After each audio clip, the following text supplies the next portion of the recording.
کہتی ہوں سچ کے جھوٹ کی عادت نہیں مجھے، کہتی ہوں سچ کے جھوٹ کی عادت نہیں مجھے، اس لیے تو سوچا ہے بڑے ہو کے بنوں گی سیاستدان۔ کیا سچ ہے کیا جھوٹ اندازہ لگائیں آپ، کیا سچ ہے کیا جھوٹ اندازہ لگائیں آپ، مندرجہ بالا مصروں میں چھپا ہے میرا عنوان۔ جناب والا، سیاستدان بننے کے لیے قوم سے خطاب کرنا پڑتا ہے، اس لیے میں گرین ٹی وی چینل والوں کی مشکور ہوں کہ انہوں نے مجھے اپنے خیالات کے اظہار کا موقع دیا کہ میں خطاب کر کے اپنے خیالات کا اظہار کر کے اپنی سیاسی پارٹی بنا سکوں۔ جناب والا، یہ بات تو واضح ہو گئی ہوگی کہ میں اس دنیا خطابت میں کیوں آئی ہوں۔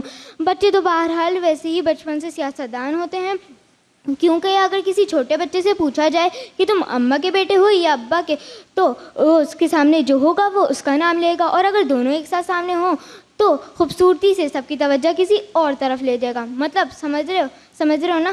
سمجھ نہیں آتا کہ سیاستدان سے متاثر ہوں جناب والا۔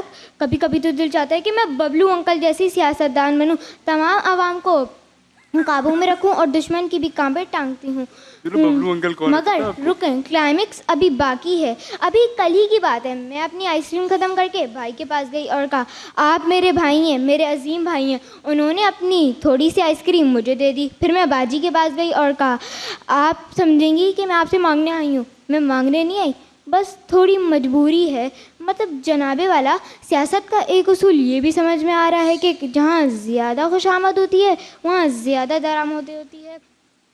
اور صدا میرے تو گھر والوں نے ہی میرا نام میرے وجود کو دیکھ کر میری سیاسی پارٹی کا نام دھیمک رکھ دیا ہے، جو ہر جگہ چلی آتی ہے اور جتنا بھی کھا لے نظر ہی نہیں آتا۔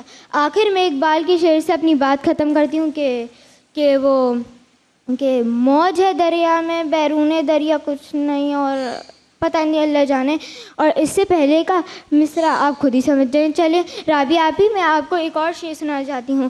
ایک بات سمجھ میں آئی نہیں اور کسی نے سمجھائی نہیں، ایک بات سمجھ میں آئی نہیں اور کسی نے سمجھائی نہیں، یہ ووٹ کیسے پڑ جاتے ہیں جب ووٹر نے حاضری لگائی نہیں۔ بھائی زبردست، ووٹ کیسے پڑ جاتے ہیں؟ فاطمہ سجاد۔